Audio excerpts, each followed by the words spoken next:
I think it's impossible for us today to imagine what a revelation the first photographs would have been to people. These mirrors with a memory to record things that looked just like what we saw. People's ideas of time changed completely. For the first time, you would know what your grandparents looked like, even if they died before you were born. To see this process make its place in the lives of ordinary people is, to me, the most exciting thing about it. It changed everything.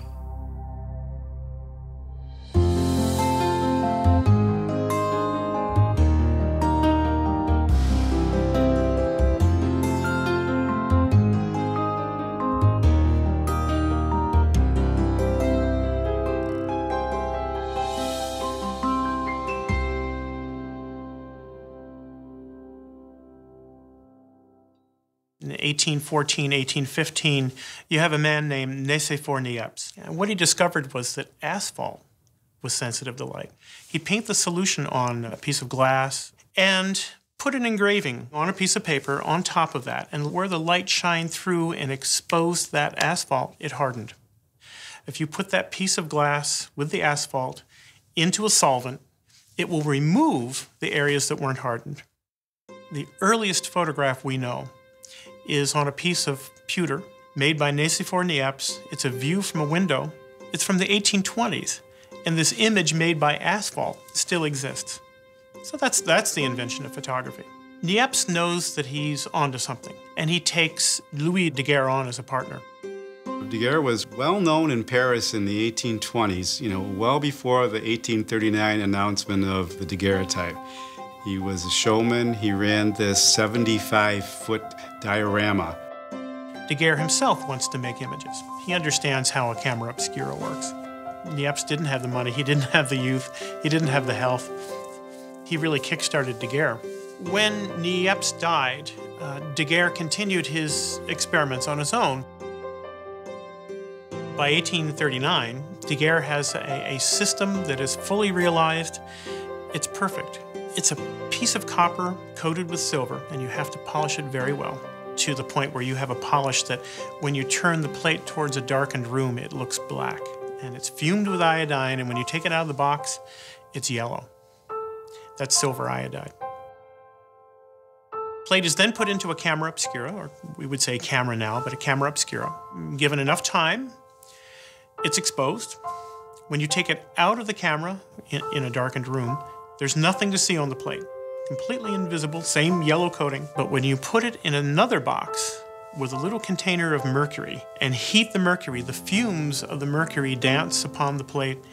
And when you withdraw that from the box, you have an image. You still have to fix the image. And fixing is a strange term. It basically means that you're preventing the plate from changing any more as light strikes the plate. And you place it into a solution that fixes it. It's something that we now all call hypo. Daguerreotype is placed into a special case.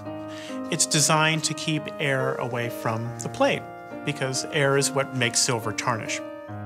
Daguerre would give the process to the government. The government then would allow anyone in the world to do the daguerreotype except England. And so if you wanted to make daguerreotypes in England, you had to pay a fee.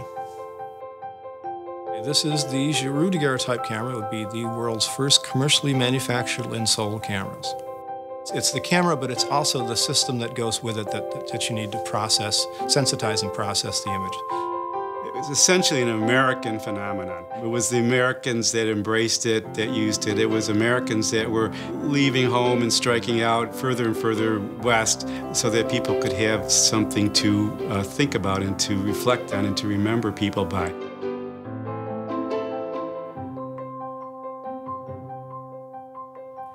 We're in the photography vault at George Eastman House. This is where all of our photo collections are stored. And here we have our wall of daguerreotypes.